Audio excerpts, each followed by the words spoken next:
नमन भाव कलश मंच। मैं नलिनी श्रीवास्तव नील आज आपके समक्ष एक संस्मरण लेकर आई हूँ जिसका शीर्षक है एक शख्स जिसे कभी मन भूला ही नहीं। शीर्षक का मुख्य नाम है अंजुली। प्रेम की डोर तो बहुत ही मजबूत होती है, चाहे प्रेमी प्रेमिकाओं, पति पत्नी, माँ पिता व बच्चों के बीच, भाई बहन, गुरु शिष्य तो कभी ससुराली रिश्तों के बीच बंधी होती है। कहते हैं प्रेम ही ईश्वर है। ऐसे में प्रेम भक्ति ही बन जाता है। सारे संसार को अद्भुत ढंग से प्रेम ने ही बांध रखा है। रूप कोई भी हो सकता है। आज मैं बात करती हूँ एक ऐसे रिश्ते की जिसमें बहुधा प्रेम का रंग अक्सर मटमैला ही मिलता है। जी हाँ, ससुराल के रिश्ते।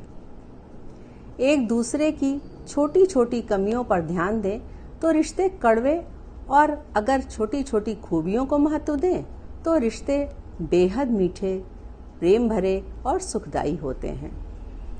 सच कहूँ तो मेरे रिश्तों में ईश्वर ने भरपूर मिठास भरी है जो मुझे बहुत प्रिय है। इन्हीं रिश्तों में आज एक ऐसे शख्स का जिक्र करूंगी जो आज हमारे बीच नहीं है, पर पूरे घर में उनकी कमी हर पल खटकती है। मैं भी बहुत जुड़ी थी। मेरी सबसे छोटी देवरानी अंजुली खनकती हंसी और नटखट शरारतों के साथ घर आती थी। देवर देवरानी दोनों ही अब इस संसार में नहीं हैं, पर उनकी यादें हम सभी के दिलों में जस की तस धरी हैं। खैर, आज मैं सिर्फ उजली हंसी वाली अंजुली की बात करूंगी।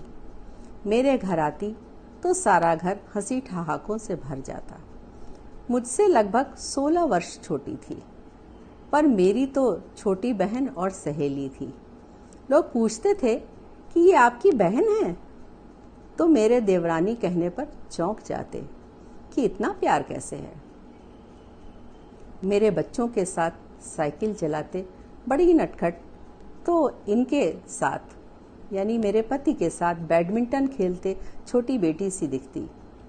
उसका जीने का अंदाज बहुत बिंदास था।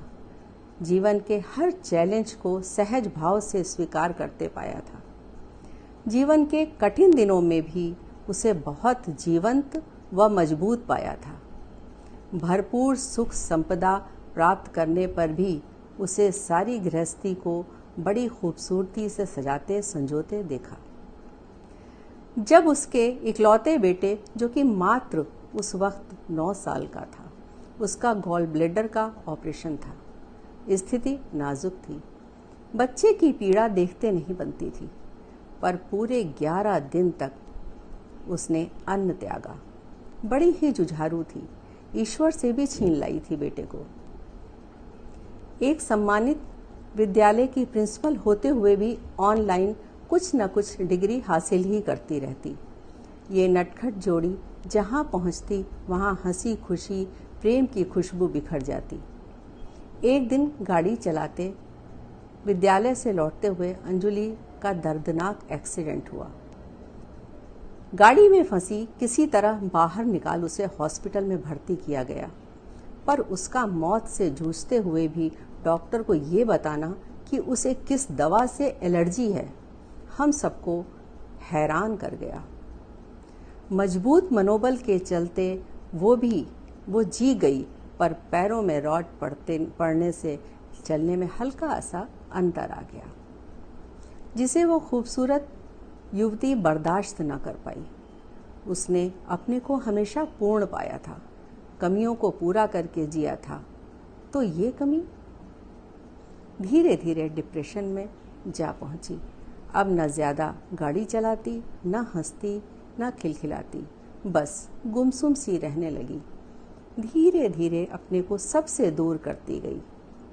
तमाम इलाज और देखभाल के चलते भी एक दिन अंजलि हमारी खुशियों की पोटली अपने साथ समेटकर सदा के लिए दूर चली गई। कि धन्यवाद। मैं आपसे विदा लेती हूँ।